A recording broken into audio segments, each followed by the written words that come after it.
భారత స్వాతంత్ర్య పోరాట చరిత్రలో కొన్ని పేర్లు వినగానే మనకు తెలియకుండానే ఒక స్ఫూర్తి వస్తుంది. అలాంటి వారిలో ఒకరే మనం నేతాజీ అని ప్రేమగా పిలుచుకునే సుభాష్ చంద్రబోస్. ఒక మహాసామ్రాజ్యాన్నే సవాలు చేసి లక్షల మందికి స్ఫూర్తినిచ్చిన ఆ మహనీయుడి కథలోకి వెళదాంరండి. మీరు నాకు రక్తాన్ని ఇవ్వండి, నేను మీకు స్వాతంత్ర్యం ఇస్తాను. అబ్బా, ఈ ఒక్క మాట చాలు నేతాజీ ఎలాంటివారో చెప్పడానికి. ఆయన ధిక్కారం, ఆయన రాజీలేని తత్వం, ఆయన సంకల్పం అన్నీ ఈ ఒక్క మాటలోనే కనిపిస్తాయి. సరే, మరి ఇంతటి గొప్ప విప్లవకారుడి ప్రయాణం అసలు ఎక్కడ మొదలైంది? ఒక చదువుకున్న పండితుడు తిరుగులేని విప్లవకారుడుగా ఎలా మారాడు? ఆ కథేంటో చూద్దాం.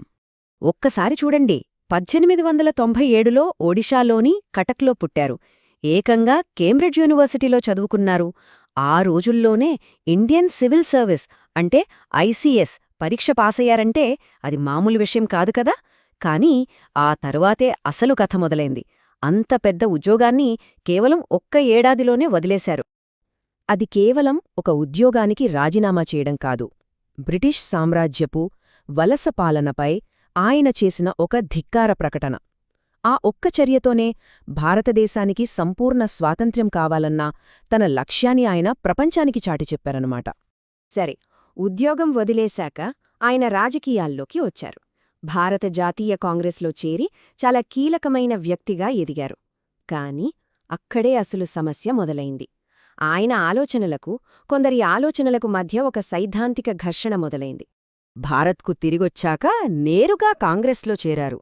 ఆయనలోని నాయకత్వ పటిమ, మాటల్లోని స్పష్టత అందరినీ బాగా ఆకర్షించాయి.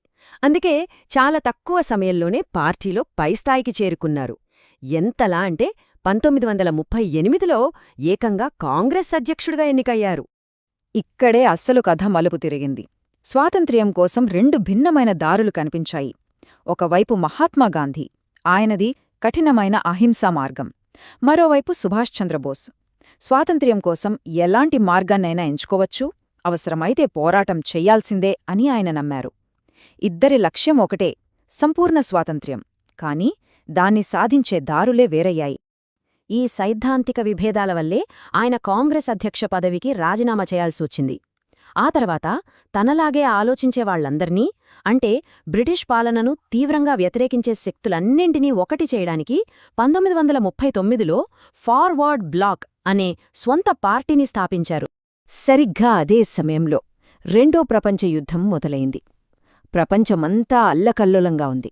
కాని బోస్కు మాత్రం ఇందులో ఒక అవకాశం కనిపించింది. ఇంకేముంది, భారతదేశం నుంచి ఆయన చేసిన ఒక సాహసోపేతమైన పలాయనం చరిత్రలో నిలిచిపోయింది. బ్రిటన్ కష్టమే భారతదేశానికి అవకాశం. ఇది ఆయన నమ్మిన సిద్ధాంతం. రెండో ప్రపంచ యుద్ధంలో బ్రిటన్ ఇబ్బందుల్లో ఉన్నప్పుడే మనం దెబ్బ కొడితే స్వాతంత్ర్యం వస్తుందని ఆయన బలంగా నమ్మారు. అది ఒక సువర్ణావకాశమని భావించారు. ఈ ఆలోచనను ఆచరణలో పెట్టడానికి ఆయన చేసిన ప్రయాణం ఊహకు కూడా అందదు. కలకత్తాలో బ్రిటిష్ వాళ్లు పెట్టిన గృహ నిర్బంధం నుంచి చాకచక్యంగా తప్పించుకున్నారు. అక్కడినుంచి ఆఫ్ఘనిస్తాన్, రష్యా మీదుగా జర్మనీకి వెళ్లారు. ఆ తర్వాత ఏకంగా సబ్మెరైన్లో ఆగ్నేయాసియాకు, చివరికి జపాన్కు చేరుకున్నారు. ఇదంతా ఎందుకు? బ్రిటిష్ వాళ్లపై సాయుధ పోరాటానికి అంతర్జాతీయ మద్దతు కూడగట్టడానికే. ఆయన ఎంత కష్టపడి దేశాలు దాటిందే ఒకే ఒక్క లక్ష్యం కోసం, ఒక సైన్యాన్ని నిర్మించడానికి. అదే ఇండియన్ నేషనల్ ఆర్మీ, అంటే ఐఎన్ఏ. దాని గురించే ఇప్పుడు చూద్దాం. సంవత్సరం 1943. సుభాష్ చంద్రబోస్ ఇండియన్ నేషనల్ ఆర్మీకి సర్వసైన్యాధ్యక్షుడిగా బాధ్యతలు స్వీకరించిన చారిత్రాత్మక సంవత్సరం. ఆయన నాయకత్వంలో వేలాది మంది సైనికులు భారతదేశ స్వాతంత్ర్యం కోసం ప్రాణాలివ్వడానికి సిద్ధమయ్యారు. చలో ఢిల్లీ, ఢిల్లీకి నడవండి. ఈ ఒక్క పిలుపు అది కేవలం నినాదం కాదు. ఐఎన్ఎస్ సైనికుల నరనరాల్లో దేశభక్తిని నింపిన ఒక యుద్ధ శంఖం. లక్ష్యం ఒక్కటే, ఢిల్లీ ఎర్రకోటపై త్రివర్ణ పతాకాన్ని ఎగరేయడం. సరే, మరి యుద్ధంలో ఐఎన్ఏ గెలిచిందా అంటే సైనికపరంగా అంతిమ విజయం సాధించలేకపోయింది. కాని దాని ప్రభావం చాలా పెద్దది. అప్పటిదాకా తమకు విధేయులుగా ఉంటారనుకున్న భారత సైనికులపై బ్రిటిష్ వాళ్లకు నమ్మకం పోయింది. దేశవ్యాప్తంగా ప్రజల్లో ఒక కొత్త విప్లవ స్ఫూర్తిని రగిలించింది. అంటే యుద్ధంలో ఓడినా మానసికంగా ఇది చాలా పెద్ద విజయమన్నమాట. ఇంతటి మహనీయుడి జీవితం ఎలా ముగిసింది? ఆయన వారసత్వం నేటికీ మనతో ఎలా ఉంది? ఈ విషయాల గురించి ఇప్పుడు మాట్లాడుకుందాం. కాని అసలు ఆయన కథ ఎలా ముగిసింది?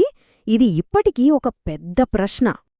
అధికారికంగా చెప్పేదేంటంటే ఆగస్ట్ 18, 1945న తైవాన్లో జరిగిన ఒక విమాన ప్రమాదంలో బోస్ చనిపోయారని. కానీ ఈ కథను చాలామంది నమ్మరు. ఇప్పటికీ దానిపై ఎన్నో చర్చలు, ఎన్నో రహస్యాలు.